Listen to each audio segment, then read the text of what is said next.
Begin by simply listening, slow down, see just how peaceful today can be. Thanks so much for being here. You can call me your host, Sebastian St. Smalls. You're killing me, Smalls. Vincent twice.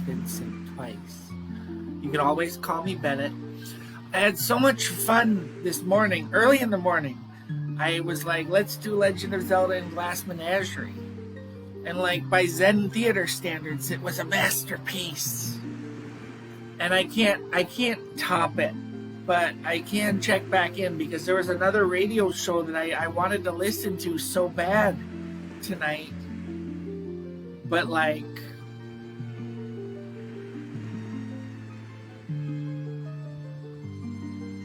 it would have been tragic to listen to it without broadcasting it at the same time. That's why we're here together. I'm gonna broadcast it. It's gonna be Hamlet and Legend of Zelda. I got to Dragon Roost Island, which means I'm kind of out of the tutorial part of the game. This is the first part of the game where they're not holding your hand. They're just releasing you in the world of Zelda and hoping you solve this problem. In the bird people community with their dragons sitting atop their volcano.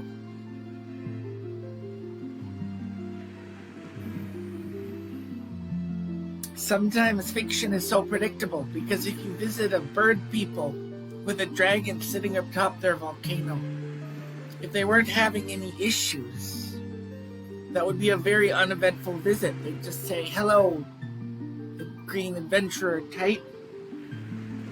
Anyway, I wanted to talk more about the Void Conf test, that white dot thing where it's interviewing me and checking my vibe. Because the thing about bad vibes is you don't know that you're having them while you're having them. And to be honest, these vibes can't possibly be good as this morning, because that was like a special lightning striking kind of good vibe moment, so I knew it was good to go online.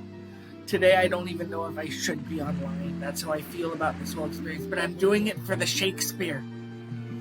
I'm doing it for the Hamlet, because even if this video sucks, we'll still all get to hear this Hamlet.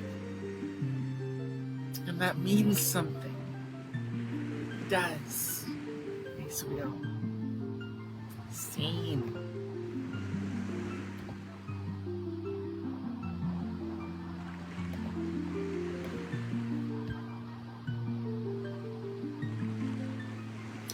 Do you have any sound?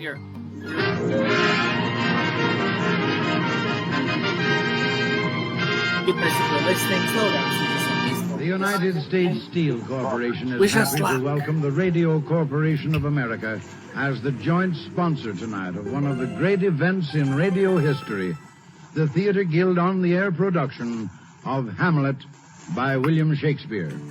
This special hour-and-a-half broadcast stars John Gielgud, Dorothy McGuire, and Pamela Brown.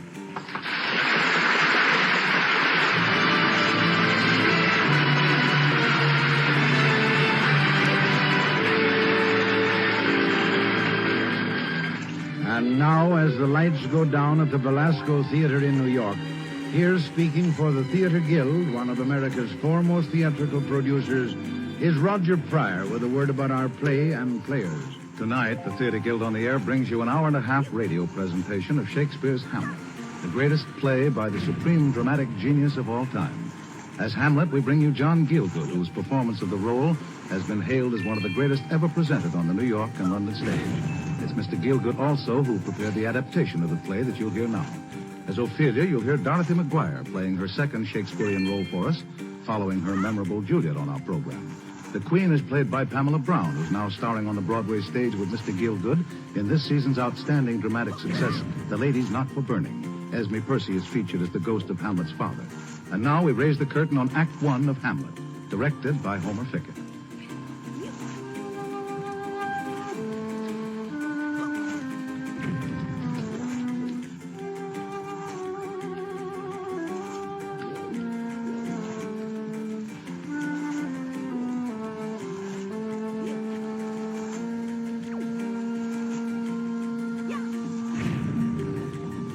Horatio, I am dead.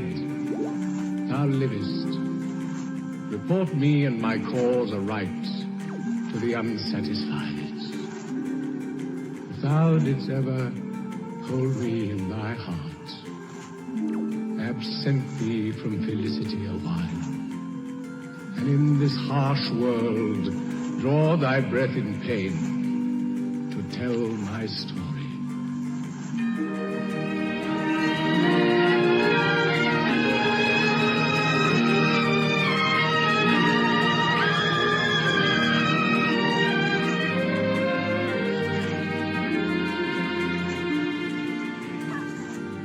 And so, the tragical story of Hamlet, Prince of Denmark.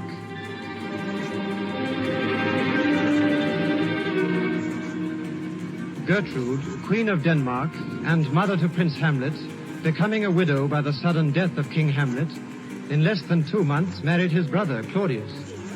It was a strange act of unfeelingness, and the young Hamlet, who loved and venerated the memory of his dead father, took it sorely to heart.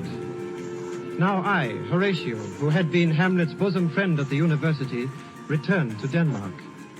And a rumor reached my ear that an apparition, exactly resembling the dead king, had been seen by the soldiers upon watch on the platform of the castle walls at midnight. Who's there? Hey, answer me. Stand and unfold yourself. Bernardo? He. Have you had quiet, guard? Not a mouse stirring. What, is Horatio there? A piece of him. Welcome, Horatio. Good Marcellus, touching this dreaded sight twice seen of us. Horatio says 'tis but our fantasy, and will not let belief take hold of him. What, has this thing appeared again tonight? I have seen nothing. But last night of all, the bell then beating one.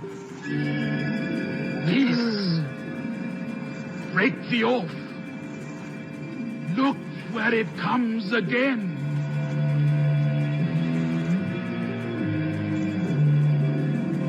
In the same figure like the king that's dead. It would be spoke to. Speak to it, Horatio. What art thou that usurps this time of night, together with that fair and warlike form in which the majesty of buried Denmark did sometimes march? By heaven, I charge thee, speak!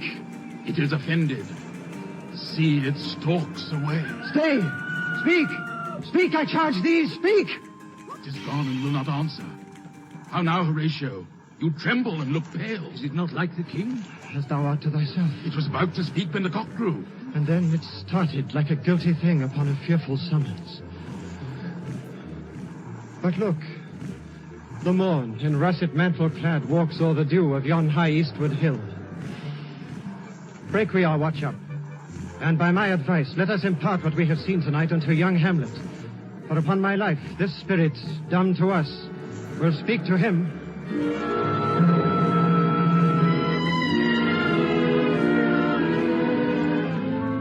The young Hamlet, between grief for his father's death and shame for his mother's marriage, was overclouded with melancholy.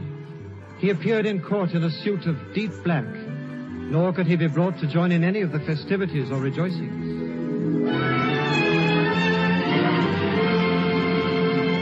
My lords and ladies, their majesties give audience.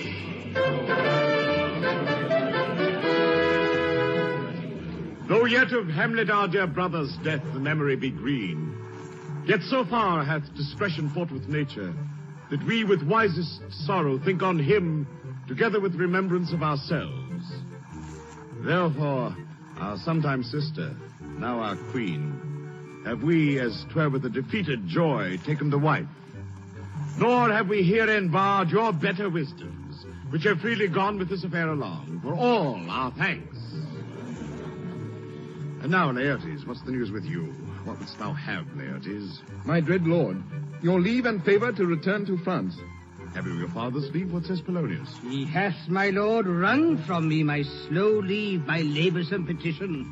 I do beseech you, give him leave to go. Take thy fair hour, Laertes. Time be thine. Thy best graces spend it at thy will. But now, my cousin Hamlet and my son. A little more than kin and less than kind. How is it that the clouds still hang on you? Not so, my lord. I am too much i' the sun. Good Hamlet, Aye, mother. cast thy knighted colour off, and let thine eye look like a friend on Denmark. Do not forever with thy veiled lids seek for thy noble father in the dust. Thou know'st 'tis common, all that lives must die, passing through nature to eternity. Aye, madam, it is common. If it be, why seems it so particular with thee? Seems, madam, nay, it is. I know not seems. 'Tis not alone my inky cloak, good mother, nor customary suits of solemn black. No, nor the fruitful river in the eye, nor the dejected haviour of the visage, together with all forms, moods, shapes of grief that can denote me truly. These indeed seem, for they are actions that a man might play. But I have that within which passeth show. These but the trappings and the suits of woe. 'Tis sweet and commendable in your nature, Hamlet, to give these mourning duties to your father, but to persever in obstinate condolement, 'tis unmanly grief. We pray you, think of us as of a father. For God, my lord, well spoken. For your intent in going back to school in Wittenberg. It is most retrograde to our desire. Let not thy mother lose her prayers, Hamlet. I pray thee stay with us. Go not to Wittenberg. I shall in all my best obey you, madam. Why, it is a loving and fair reply. Madam, come. This gentle and unforced accord of Hamlet sits smiling to my heart. Come, let's away. Our service freely to your command.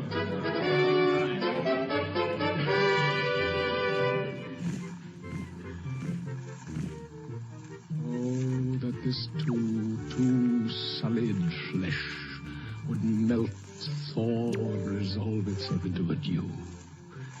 Oh, that the everlasting had not fixed his cannon against self-slaughter. Oh, God, how weary, stale, flat, and unprofitable seem to me all the uses of this world. Fie on earth, fie. 'Tis an unweeded garden that grows to seed. Things rank and gross in nature possess it merely. That it should come to this. But 2 months dead, nay, not so much, not 2, so excellent a king, that was to this Hyperion to a satyr, so loving to my mother, that he might not beteem the winds of heaven visit her face too roughly. Heaven and earth must I remember. Why, she would hang on him as if increase of appetite had grown with what it fed on. Yet within a month, let me not think on't. Frailty, thy name is woman. A little month, or ere those shoes were old with which she followed my poor father's body like Niobe, all tears. Why, she, even she, oh God, a beast that once discourse of reason would have mourned longer, married with mine uncle, my father's brother, no more like my father than I to Hercules, within a month. Ere yet the salt of most unrighteous tears had left the flushing in her galled eyes, she married, oh, most wicked speed, to post with such dexterity to incestuous sheets. It is not, nor it cannot come to good, but break my heart, or I must hold my tongue. Hail to your lordship. I am glad to see you well. Horatio, or I do forget myself. But what make you from Wittenberg, Horatio? Marcellus, Bernardo. My good lord. Sir. Good even, sir. But what in faith make you from Wittenberg? I know you are no truant. My lord, I came to see your... Marcellus, Bernardo. I pray thee do not mock me, fellow student. I think it was to see my mother's wedding. Indeed, my lord, it followed hard upon. Thrift, Horatio. The funeral baked meats did coldly furnish forth the marriage tables. Would I had met my dearest foe in heaven, or ever I had seen that day, Horatio. My father. Methinks I see my father. Where, my lord? In my mind's eye, Horatio. I saw him once. He was a goodly king. He was a man. Take him for all in all. I shall not look upon his like again. My lord, I think I saw him yesternight. Saw? My lord, the king, your father. The king, my father? Brother, for God's love, let me hear. 2 nights together had these gentlemen, Marcellus and Bernardo, on their watch, been thus encountered. A figure like your father, armed at point exactly cap a pie, appears before them, and with solemn march goes slow and stately by them. This to me in dreadful secrecy impart they did, and I with them the 3rd night kept the watch, where, as they had delivered, the apparition comes. I knew your father. These hands are not more like. But where was this? My lord, upon the platform where we watched. Did you not speak to it? My lord, I did, but answer made it none. 'Tis very strange. As I do live, my honored lord, 'tis true. Indeed, sirs, but this troubles me. Hold you the watch tonight? We do, my lord. Armed, say you? Armed, my lord. From top to toe? My lord, from head to foot. Then saw you not his face? Oh, yes, my lord. He wore his beaver up. What, looked he frowningly? A countenance more in sorrow than in anger. I would I had been there. It would have much amazed you. Very like, very like. Stayed it long? While one with moderate haste might tell 100. Longer. I will watch tonight. Perchance 'twill walk again. I warrant it will. If it assume my noble father's person, I'll speak to it, though hell itself should gape and bid me hold my peace. I pray you all, if you have hitherto concealed this sight, let it be tenable in your silence still. And whatsoever else shall hap tonight, give it an understanding, but no tongue. I will requite your loves. So fare you well. Upon the platform, twixt 11 and 12, I'll visit you. Our duty to your honor. Your loves, as mine to you. Farewell. My father's spirit in arms. All is not well. I doubt some foul play. Would the night were come. Till then, sit still, my soul. Foul deeds will rise. All the earth o'erwhelm them to men's eyes.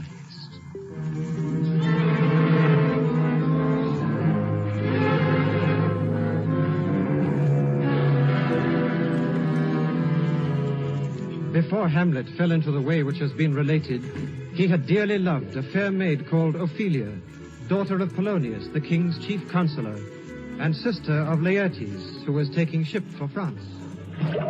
My necessaries are embarked. Farewell, sister. Let me hear from you. Do you doubt that? For Hamlet and the trifling of his favor, hold it a fashion and a toy in blood. Perhaps he loves you now, but you must fear. His greatness weighed, his will is not his own. He may not, as unvalued persons do, carve for himself. I shall the effect of this good lesson keep his watchman to my heart. But good my brother, do not as some ungracious pastors do, show me the steep and thorny way to heaven, whilst like a puffed and reckless libertine, himself the primrose path of dalliance treads, and recks not his own reed. Oh, fear me not. I stay too long. But here my father comes. Yet surely at ease. Aboard, for shame. The wind sits in the shoulder of your sail, and you are stayed for. There, my blessing with thee, and these few precepts in thy memory. Look, thou character. Give thy thoughts no tongue, nor any unproportioned thought his act. Be thou familiar, but by no means vulgar. Those friends thou hast and their adoption tried, grapple them to thy soul with hoops of steel. But do not dull thy palm with entertainment of each new-hatched, unfledged comrade. Beware of entrance to a quarrel, but being in, bear't that the opposed may beware of thee. Give every man thine ear, but few thy voice. Take each man's censure, but reserve thy judgment. Cost thee thy habit, as thy purse can buy, but not expressed in fancy. Rich, not gaudy, for the apparel oft proclaims the man. And neither a borrower nor a lender be, for loan oft loseth both itself and friend, and borrowing dulleth edge of husbandry. This, above all, to thine own self be true, and it must follow as the night the day, thou canst not then be false to any man. Farewell. My blessing season this in thee. Most humbly do I take my leave, my lord. Farewell, Ophelia. And remember well what I have said to you. It is in my memory locked, and you yourself shall keep the key of it. Farewell. What is Ophelia here said to you? So please you, something touching the Lord Hamlet. Marry, well bethought. 'Tis told me he hath very oft of late given private time to you. What is between you? Give me up the truth. He hath, my lord, of late made many tenders of his affection to me. Affection? Oh, you speak like a green girl, unsifted in such perilous circumstances. Do you believe his tenders, as you call them? I do not know, my lord, what I should think. He hath importuned me with love and honorable fashion. Aye, fashion you may call it. Go to. I would not, in plain terms, from this time forth, have you so slander any moment leisure as to give words or talk with the Lord Hamlet. Look to it, I charge you. Come your ways. I shall obey, my lord.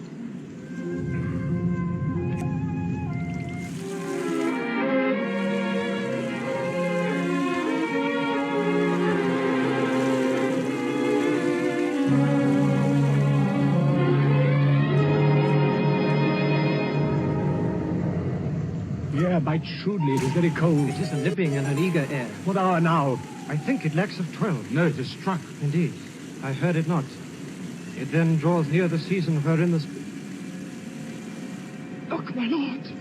It comes. Angels and ministers of grace, defend us.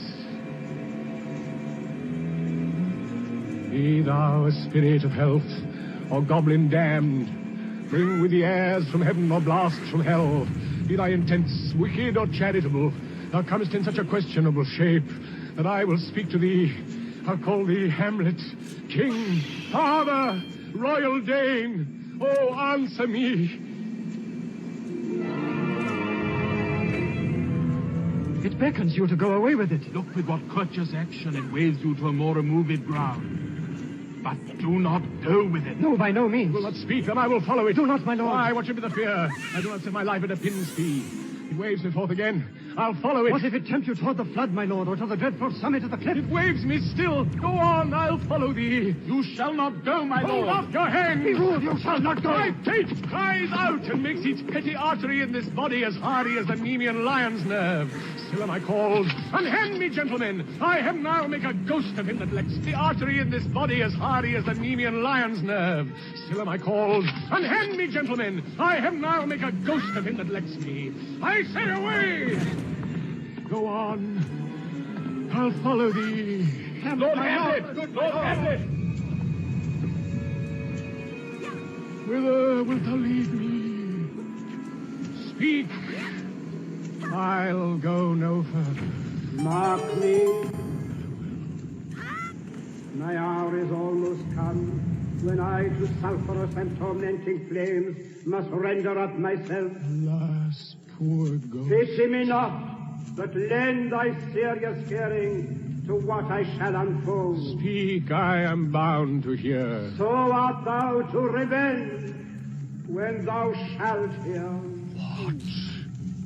I am thy father's spirit, doomed for a certain term to walk the night and for the day, confined to fasting fire, till the foul crimes done in my days of nature are burnt and purged away. Live, live.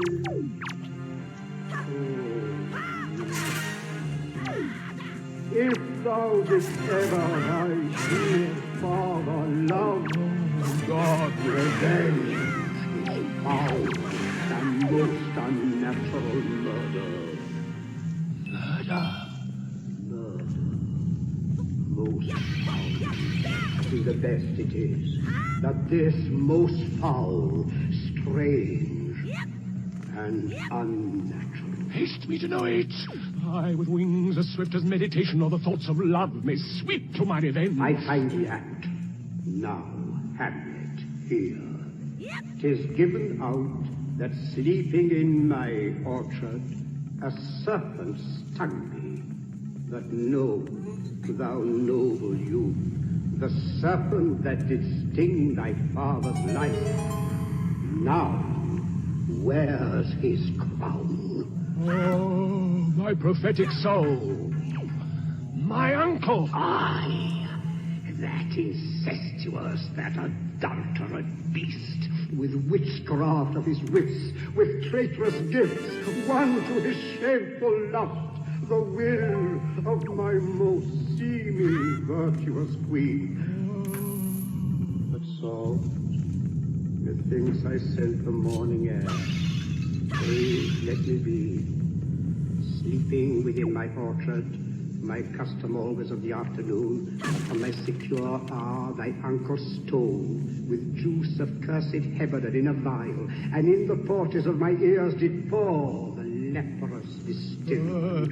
Thus was I sleeping, by a brother's hand, of life, of crown, of queen, at once dispatched, cut off, even in the blossoms of my sin, no reckoning made, but sent to my account with all my imperfections on my head. If thou hast nature in thee, therein. But howsoe'er thou pursuest this act, taint not thy mind, nor let thy soul contrive against thy mother aught. Leave her to heaven. Fare thee well, at once. The glowworm shows the matin to be near, and gainst a pale his ineffectual fire. Adieu, adieu, Hamlet. Remember me. Aye, thou poor ghost, whilst memory holds a seat in this distracted globe. Remember thee, yea, from the table of my memory I'll wipe away all trivial fond records, and thy commandment all alone shall live within the book and volume of my brain, unmixed with baser matter. Yes, by heaven! Oh, most pernicious woman. Oh, villain. Villain, smiling, damned villain! My table's muted as I set it down, that one may smile and be a villain. At least I'm sure it may be so in Denmark. So, uncle, there you are. My lord! My lord! Lord Hamlet! Heaven secure him! So be it. How is my noble lord? What news, my lord? Oh, wonderful! But my lord, tell it. No, you'll reveal it. Not I, my lord, by heaven. Nor I, my lord. I'll say you then. With heart of man, once think it. But you'll be secret. I, by heaven, my lord. Is there a villain dwelling in all Denmark? But he's an arrant knave. There needs no ghost, my lord, come from the grave to tell us. These are but wild and whirling words, my lord. I am sorry they offend you heartily. Yes, faith, heartily. There's no offense, my lord. Yes, my sympathetic, but there is, Horatio, and much offense, too. Touching this vision here, it is an honest ghost, that let me tell you. For your desire to know what is between us, or master it as you may. And now, good friends, give me one poor request. What is, my lord? We will. Never make known what you have seen tonight. My lord, we will not. Nay, but swear it. In faith, my lord, not I. Nor I, my lord, in faith. On my sword. Swear by his sword. Boy, sayest thou so? Art thou there, true penny? Come on, you hear this fellow in the cellarage. Consent to swear. Oh, day and night, but this is wondrous strange. And therefore, as a stranger, give it welcome. There are more things in heaven and earth, Horatio, than are dreamt of in your philosophy. But come here as before. Never so help you mercy, how strange or odd soe'er I bear myself, as I perchance hereafter shall think fit to put an antic disposition on, that you at such times seeing me never shall show that you know aught of me. This not to do, so grace and mercy at your most need help you. Swear. We swear it. Rest, perturbed. So, gentlemen, let us go in together. Time is out of joint. Oh, cursed spite that ever I was born to set it right.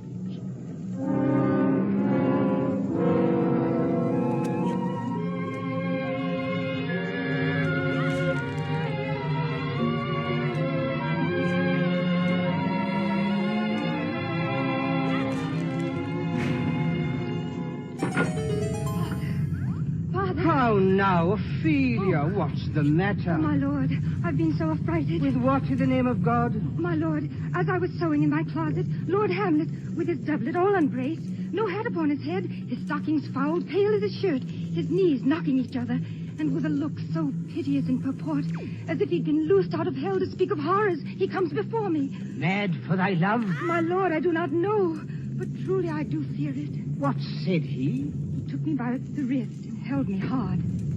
Then goes he to the length of all his arm, and with his other hand thus o'er his brow, caused to such perusal of my face as he would draw it.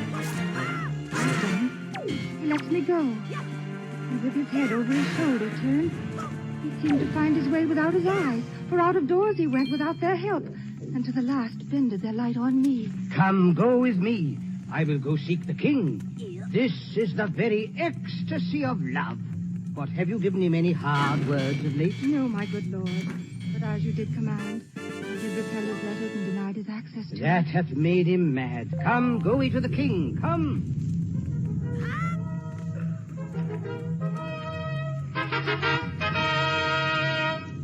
Speak, Polonius, what would you?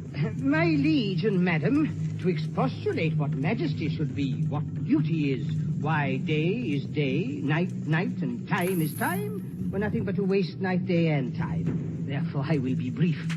Your noble son is mad. Mad call I it, for to define true madness, what is to be nothing else but mad. But let that go. More matter with less art. Madam, I swear I use no art at all. He is mad, 'tis true. 'Tis true, 'tis pity.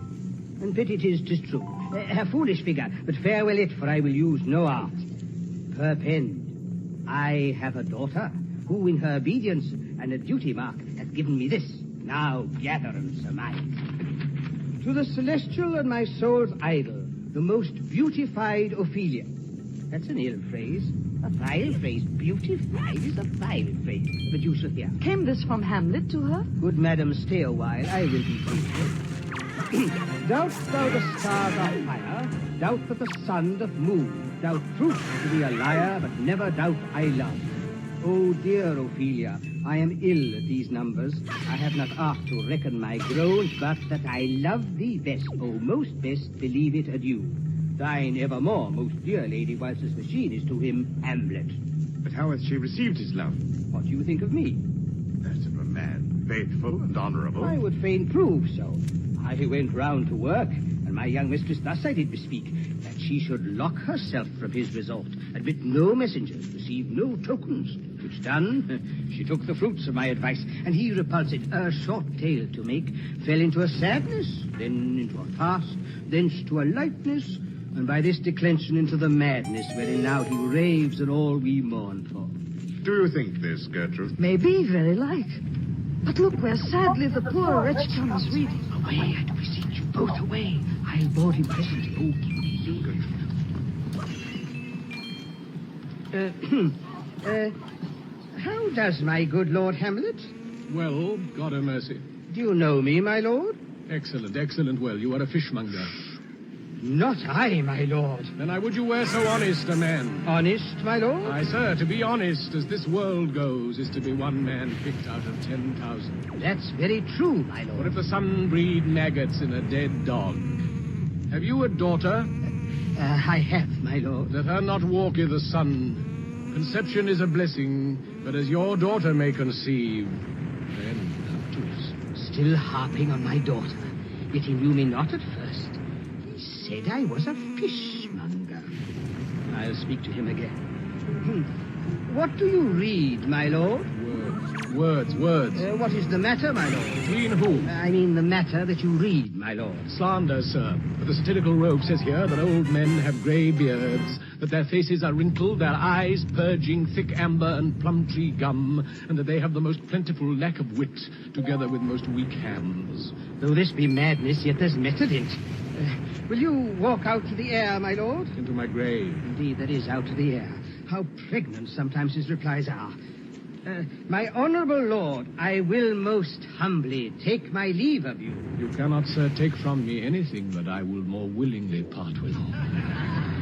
Except my life, except my life, except my life. Fare you well, my lord. These tedious old fools. Shall I out of the court, for by my fay I cannot reason. Oh, God, I have bad dreams. My uncle, father, and aunt, mother deceived. I am but mad north-northwest. When the wind is southerly, I know a hawk from a handsaw. My lord! I will prophesy he comes to tell me of the players. My lord, I have news to tell you. My lord, I have news to tell you. The actors are come hither, my lord. Buzz, buzz. Upon my honor. And came each actor on his ass. The best actors in the world, either for tragedy, comedy, history, pastoral, comical, historical, pastoral, scene individable, or poem unlimited. You are welcome, masters. Welcome all. Oh, my old friend. What? My young lady and mistress. Come, sir, come. We'll have a speech straight. Come, give us a taste of your quality. Come, a passionate speech. What speech, my good lord? I heard thee speak me a speech once. It was Aeneas, when he speaks of Priam's slaughter. Come, proceed you. Aeneas. But as we often see against some storm, a silence in the heavens, the rack stands still, the bold wind speechless, and the orb below as hush as death. Anon, the dreadful thunder doth rend the region. Out! Out! Thou strumpet fortune! This is too long. Shout to the barbers with your beard. Prithee, say on. Come to Hecuba. But who? Ah, who had seen the moblid queen? That's good. Moblid queen is good. Run barefoot up and down, threaten the flames. Who this had seen, with tongue in venom steeped, against fortune's state, would treason have pronounced? Look, whether he's not turned his colour and has tears in his eyes. Prithee, no more. Well, I'll have thee speak out the rest of this soon. Good my lord, will you see the players well bestowed? My lord, I will use them according to their desert. God's bodykins man much better. Use every man after his deserts, and who shall escape whipping? Use them after your own honor and dignity. The less they deserve, the more merit is in your bounty. Take them in. Come, sirs. Follow him, friends. We'll hear a play tomorrow. Friend. My lord. So hear me, old friend. Can you play The Murder of Gonzago? Aye, my good lord. We'll have it tomorrow night. You could, for a need, study a speech of some 12 or 16 lines that I would set down and insert in, could you not? Aye, my lord. Very well. Follow that lord, and look you, mock him not. Good. Oh, what a rogue and peasant slave am I! Is it not monstrous that this player here, but in a fiction and a dream of passion, could force his soul so to his own conceit that from its working all his visage wanned, tears in his eyes, distraction in his aspect, a broken voice, and his whole function suiting with forms to his conceit, and all for nothing, a Hecuba. What's Hecuba to him, or he to Hecuba, that he should weep for her? What would he do, had he the motive and the cue for passion that I have? He would drown the stage with tears, and cleave the general ear with horrid speech, make mad the guilty, and appall the free, confound the ignorant, and amaze indeed the very faculties of eyes and ears. Yet I, dull and muddy metalled rascal, peak like John a dreams, unpregnant of my cause, and can say nothing. Not for a king, upon whose property and most dear life a damned defeat was made. Coward, who calls me villain, breaks my pate across, plucks up my beard and blows it in my face, tweaks me by the nose, gives me the lie, the throat as deep as to the lungs. Who does me this, huh? Swoons. I should take it, for it cannot be that I am pigeon-livered and lack gall to make oppression bitter. Or, ere this, I should have fatted all the wheat and kites with this slave's awful, bloody, bawdy villain, remorseless, treacherous, lecherous, kindless villain. Oh, vengeance! What an ass am I? This is most brave, that I, the son of a dear father, murdered, prompted to my revenge by heaven and hell, must like a whore unpack my heart with words, and fall a-cursing like a very drab, a scullion. Fie upon't. Oh. About my brain. I have heard that guilty creatures sitting at a play have, by the very cunning of the scene, been struck so to the soul that presently they have proclaimed their malefactions. For murder, though it have no tongue, will speak with most miraculous organ. I'll have these players play something like the murder of my father. For my uncle, I'll observe his looks. I'll tend him to the quick. If he but blench, I know my course. The spirit that I have seen, only the devil. The devil has power to assume a pleasing shape. Yea, and perhaps out of my weakness and my melancholy, as he is very potent with such spirits, abuses me. I'll have grounds more relative than this. The play's the thing, wherein I'll catch the conscience of the king.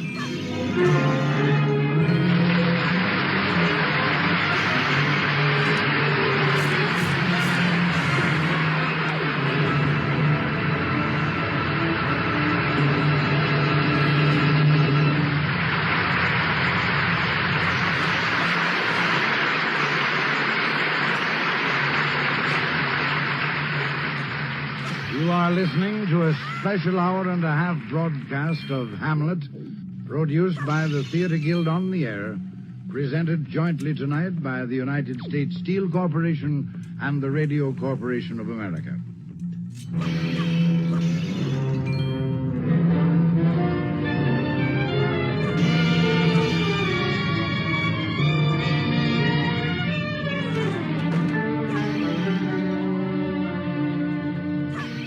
Now the curtain rises on the second act of Hamlet, starring John Gielgud as Hamlet, Dorothy McGuire as Ophelia, Pamela Brown as the Queen, and featuring Esme Percy as the Ghost.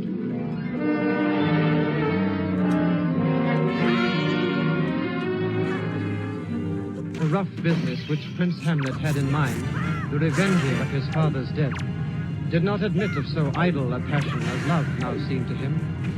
Yet his mother, the Queen, who with all her force doted upon her son, hoped that his seeming madness was caused by love of Ophelia.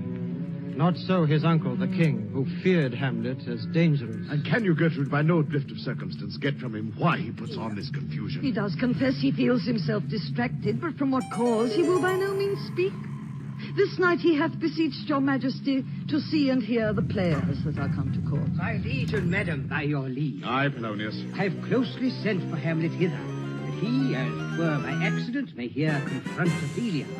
Sweet Gertrude, leave us.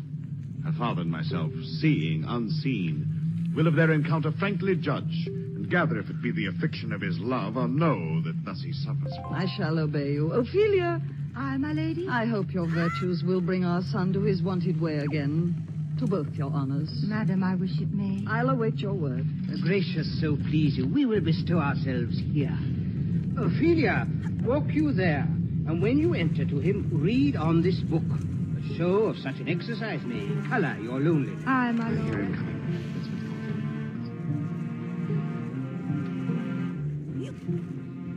Be or not to be?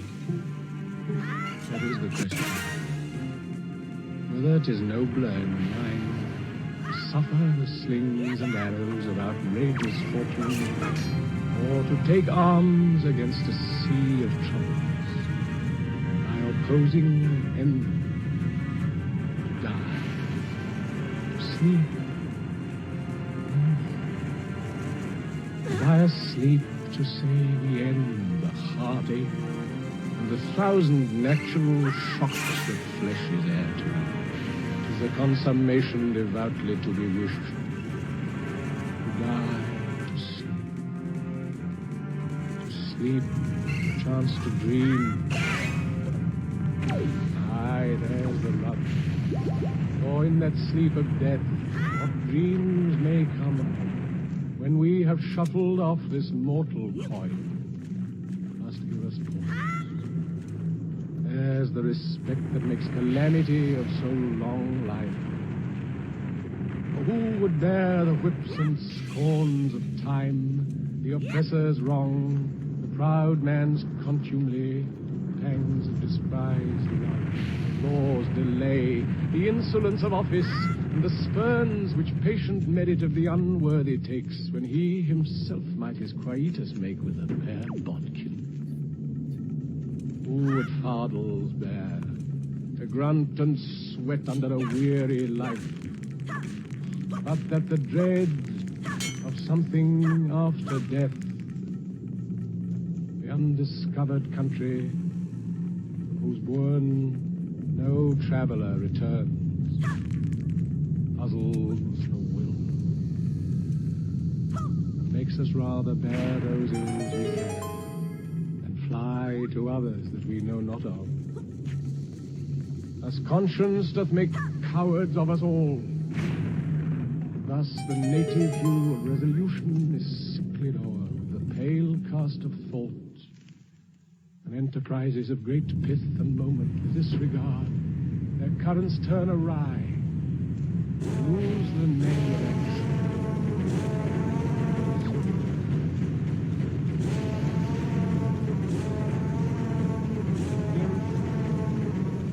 In thy orisons be all my sins remembered. How does your honor for this many a day? I humbly thank you. Well. My lord, I have remembrances of yours that I have longed to redeliver. I pray you now receive them. No, not I. I never gave you aught. My honored lord, you know right well you did. Words are so sweet.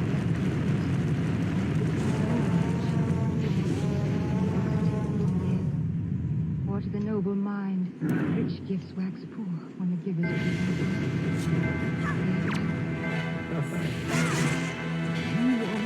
My lord. Are you fair? What means your lordship?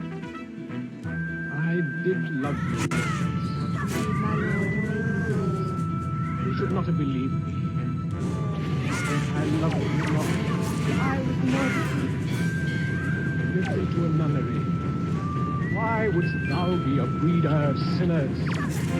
The arrant knaves all, believe none of us. Go thy ways to a nunnery. Where's your father? At home, my lord. The doors be shut upon him, that he may play the fool nowhere but his own house.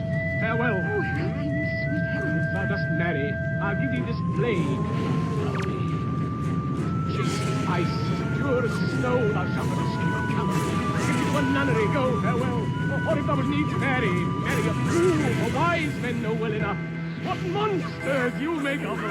To a nunnery go, and quickly too, farewell. Oh, heavenly powers bestow. I say we will have no more marriages. Those that are married already, all but one, shall live, the rest shall keep as they are.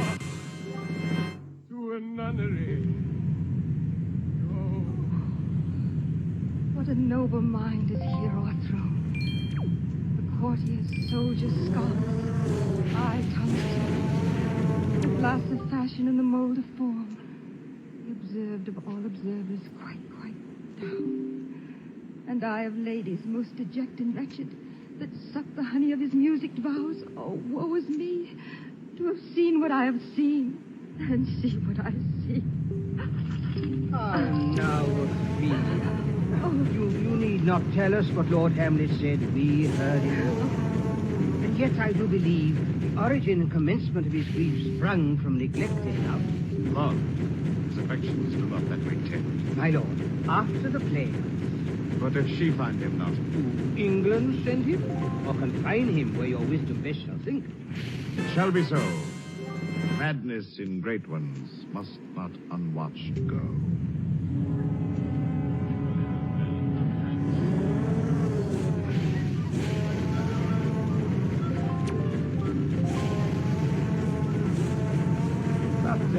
By your leave, Lord Hamlet, if the king likes not the play. Why then belike he like it not, Birdie?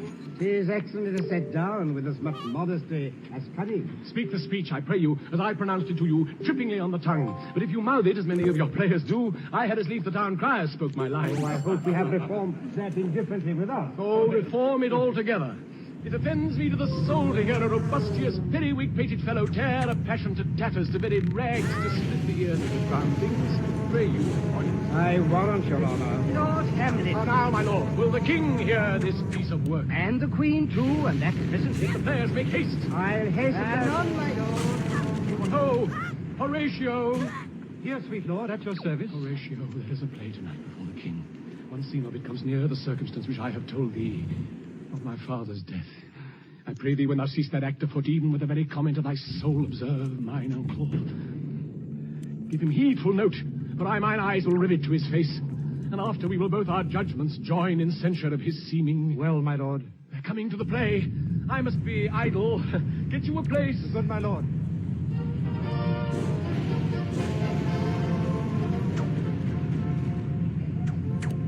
How fares our cousin Hamlet? Excellent, Yvain. Come hither, my dear Hamlet. Sit by me. No, good mother, here's metal more attractive. Oh, do you mark that, my liege? Lady Ophelia, shall I lie in your lap? Nay, so please your grace. I'm in my head on your lap. Did you think I meant country matters? Oh, you are merry, my lord. Oh, I? Aye, my lord. Oh, God, you're only jig maker. What should a man do but be merry? But look you, how cheerfully my mother looks, and my father died within 2 hours. Nay, 'tis twice 2 months, my lord. Oh, heavens, died 2 months ago, and not forgotten yet. Why, then there's hope a great man's memory may outlive his life half a year. Oh, you are not, you are not. I'll mark the play.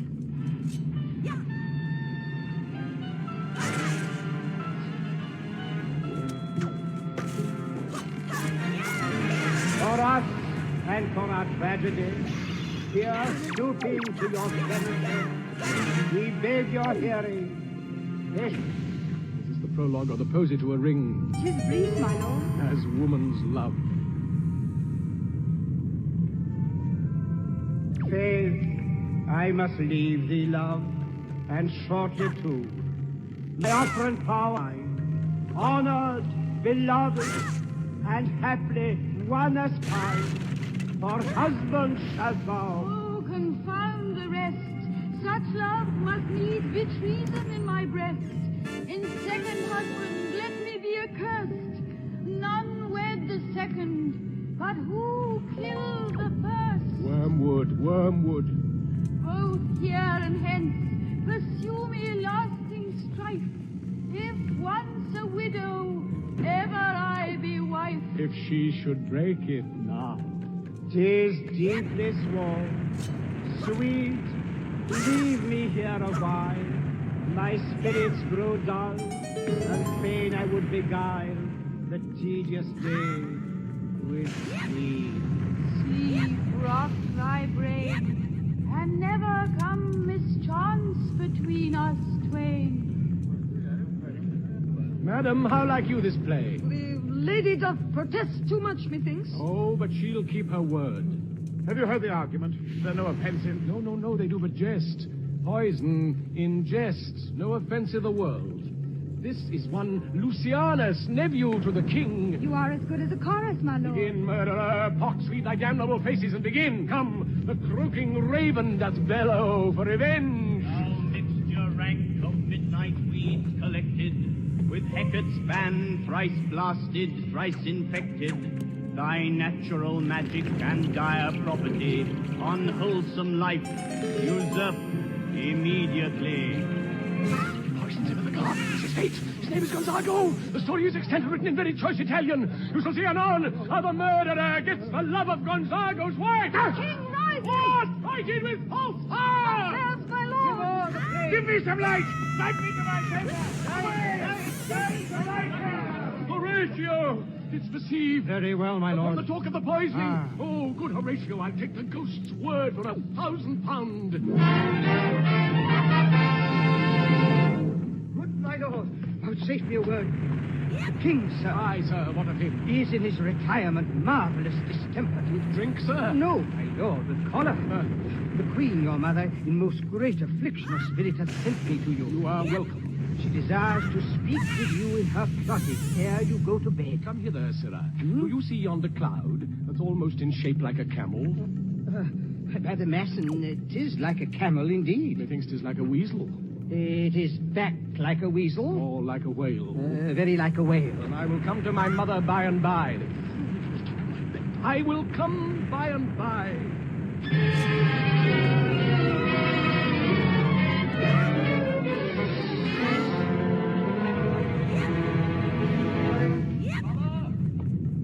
Madam, he approaches.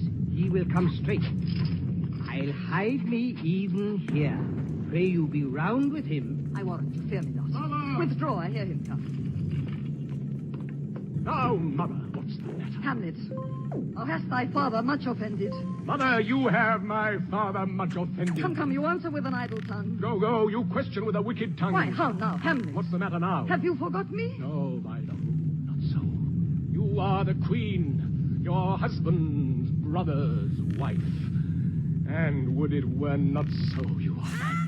Nay, then I'll set those to you that can speak. Come and sit you down. You shall not budge.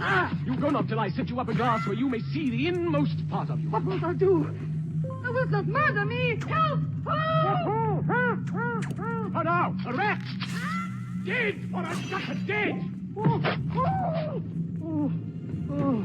am slain. What hast thou done? I know not. Is it the king? Polonius is slain. Wretched, rash, intruding fool, farewell. I took thee for thy better. Oh, what a rash and bloody deed is this. Bloody deed almost as bad, good mother, as kill a king and marry his brother. As kill a king? My lady.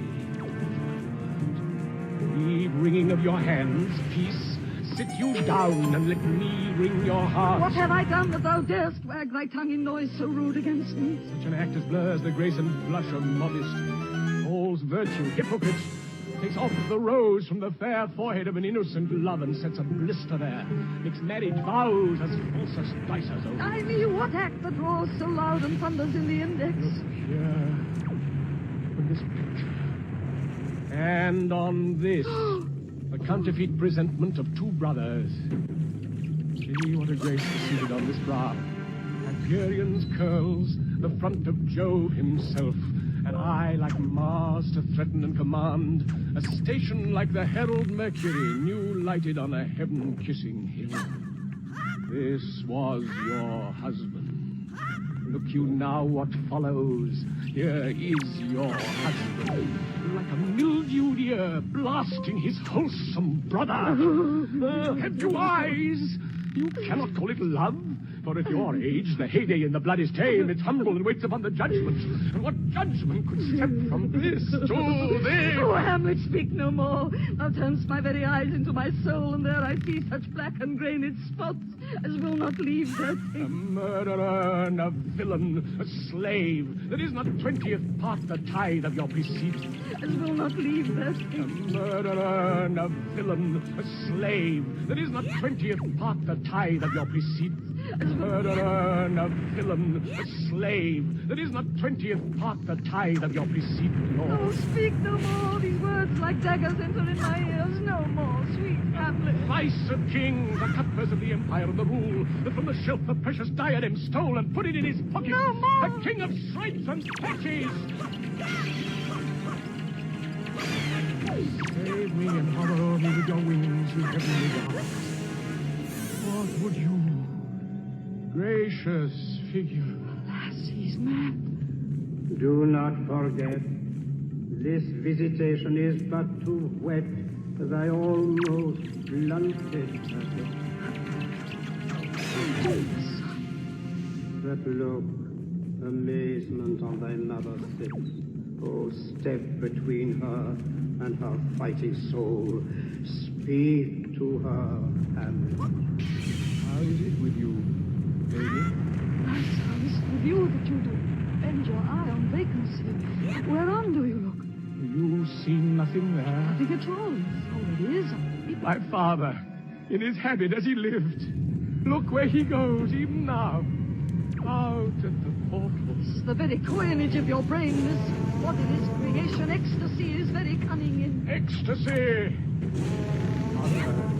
Mother of grace, lay not that flattering unction to your soul that not your trespass but my madness speaks. Confess yourself to heaven.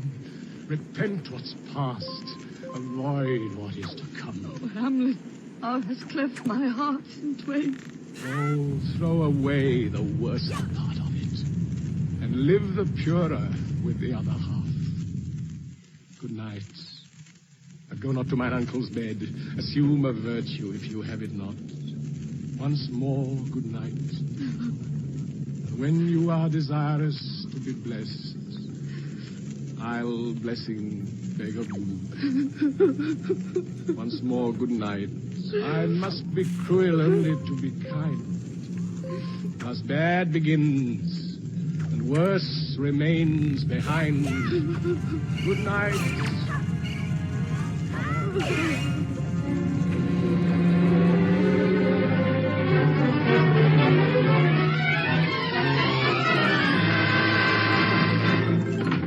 How now?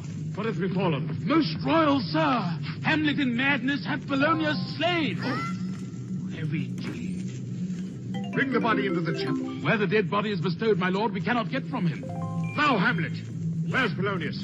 At supper. At supper where? Not where he eats, but where he is eaten. A certain convocation of politic worms are eaten at him. Where is Polonius? In heaven. Send thither to see. If your messenger find him not there, seek him in the other place yourself. But indeed, if you find him not within this month, you shall nose him as you go upstairs into the lobby. Go seek him there, someone. He will stay till you come. Hamlet.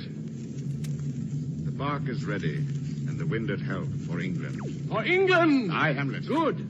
So is it if thou knewest our purposes. I see a cherub that sees them. But come, for England! Farewell, dear mother. Thy loving father, Hamlet. My mother, father and mother is man and wife. Man and wife is one flesh.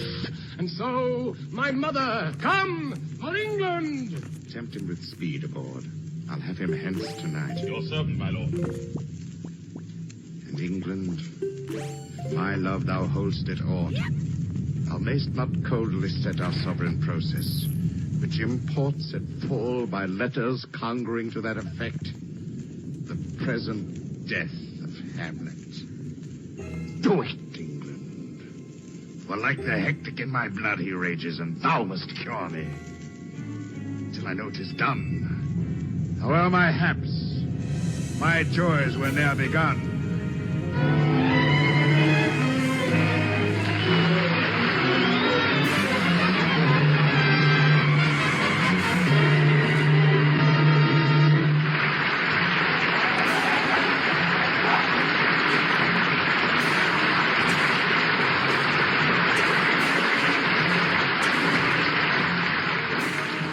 You are listening to a special hour-and-a-half broadcast of Hamlet, produced by the Theatre Guild on the Air and presented jointly tonight by the United States Steel Corporation and the Radio Corporation of America.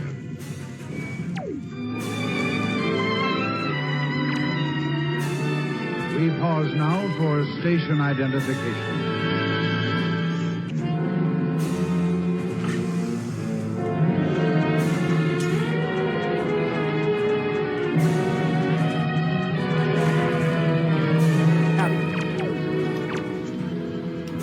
Now the curtain rises on the third act of Hamlet, starring John Gielgud as Hamlet, Dorothy McGuire as Ophelia, Pamela Brown as the Queen, and featuring Esme Percy as the Ghost.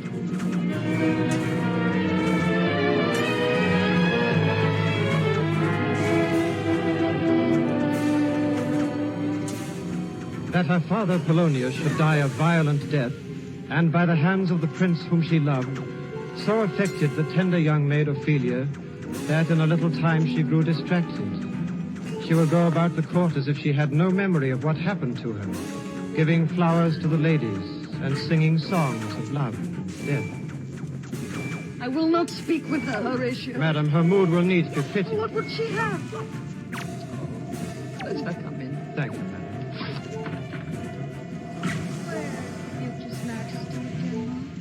Now, Ophelia.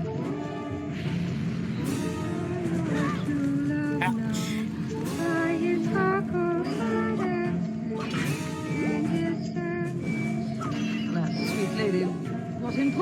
song. Say it, may pray you, Mark. He is dead and gone, lady. He is dead and gone. At his head across nature, as you keep. Gertrude. Look here, my lord. Alack and fie for shame. Young men will do it, for tomorrow is St. Valentine's Day. Do you, pretty lady? Well, God give you. They say the owl was a baker's daughter. Lord, we know what we are. We know not what we may be. God be at your table. How long has she been thus? I hope all will be well. You must be patient. Oh, I cannot choose but weep to think that they would lay him in the cold ground. My brother shall know of it. So I thank you for your good counsel. Come, my coach. Good night, lady. Good night.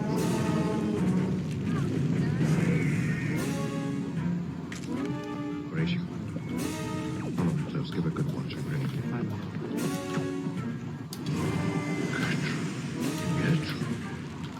When sorrows come, they come not single spies, but in battalions. Lack, what noise is this? What is the matter?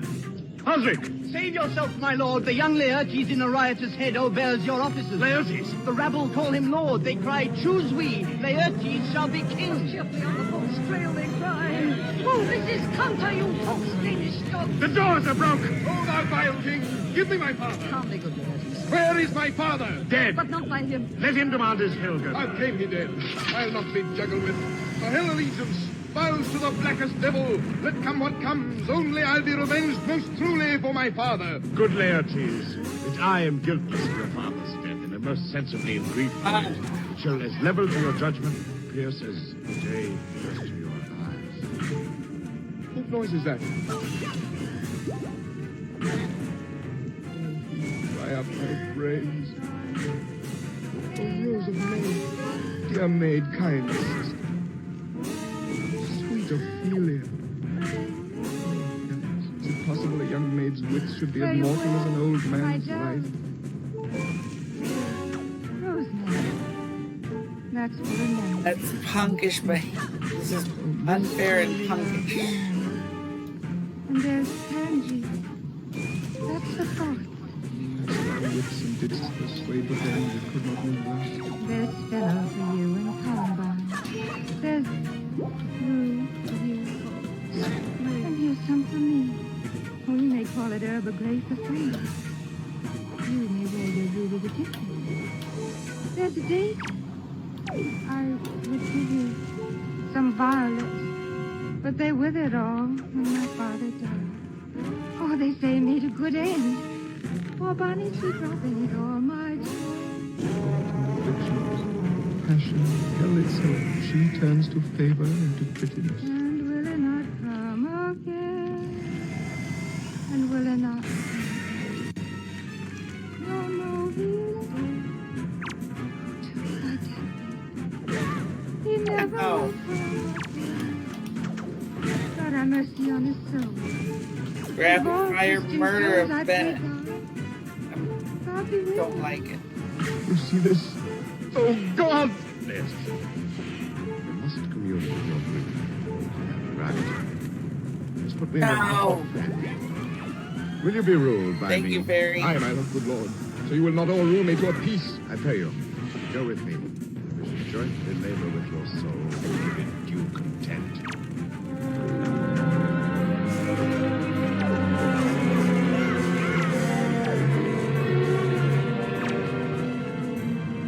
Meanwhile, Hamlet, suspecting some treachery of the subtle king, had escaped from the vessel bearing him to England when the ship was attacked by pirates. In the hope that the prince might do them a good turn at court, the pirates had set him ashore at the nearest port in Denmark. But the king was contriving a new destruction for Hamlet. Attend, Laertes. Hamlet comes back. What would you undertake to show yourself indeed your father's son, more than in words? To cut his throat in the church.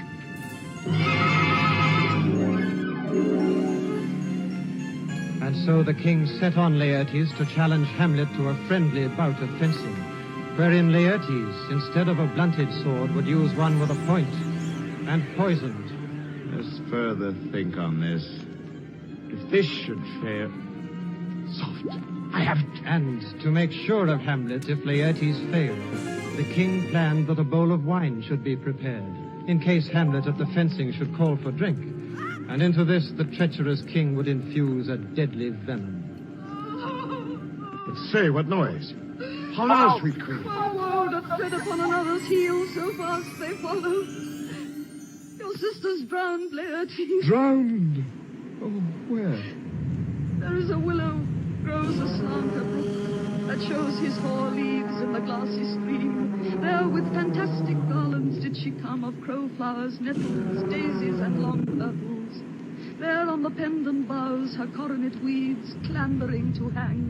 An envious slither broke when down her weedy trophies and herself fell in the weeping brook. Her clothes spread wide and mermaid like a while they bore her up, which time she chanted snatches of old tunes, as one incapable of her own distress, or like a creature native and endued on her melodious lay, to muddy death. Alas, then she is drowned. Drowned. Too much of water hast thou, for Ophelia, and therefore I forbid my tears. Adieu, my lord. I have a speech of fire that fain would blaze, but that this folly doubts it.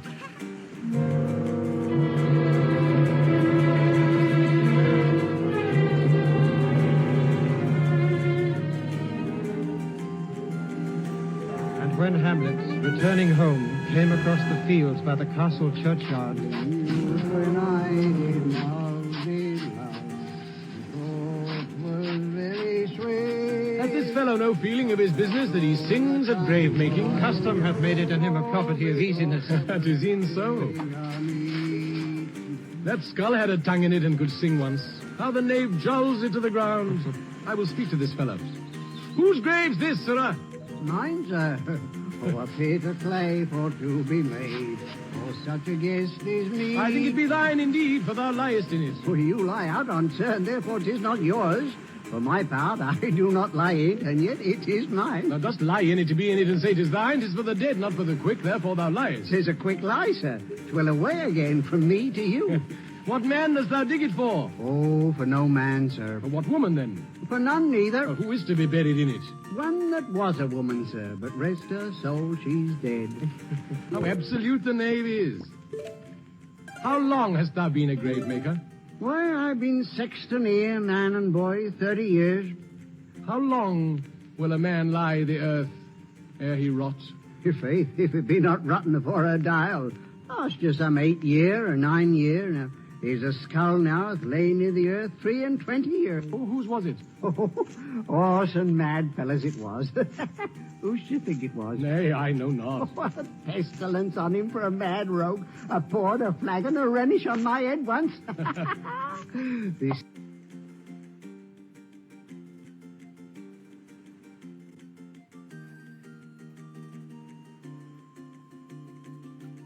Well, that was kind of a fun one.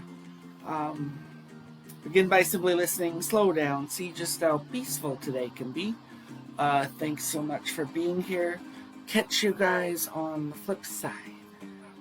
Okay, bye.